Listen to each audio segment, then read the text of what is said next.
Subscribe करा, like करा, share करा. फक्त रंगतारा न्यूज. बेल आयकन दाबायला विसरू नका. निर्भीड आणि निष्पक्ष रंगतारा न्यूज. सातारा शाहूपुरी पोलीस ठाण्याच्या हद्दीमध्ये महाराष्ट्र राज्य पोलीस दलाच्या दिनांक 2 जानेवारी ते 8 जानेवारी दरम्यान सातारा जिल्ह्यात पोलीस उन्नत दिन म्हणून साजरा करण्यात आला.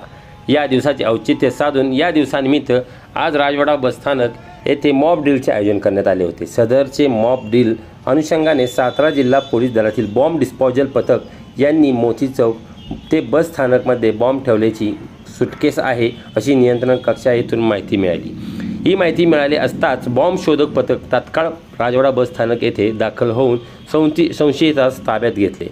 त्याला ताब्यात घेऊन त्याच्याकडे असणारी बॅग ही संशयित बॅग असल्याने त्याला चांगल्या पद्धतीने हाताळली व डिस्पोजल करण्यासाठी ताब्यात घेतली व उत्कृष्ट प्रकारे प्रात्यक्षित केलेले आहे.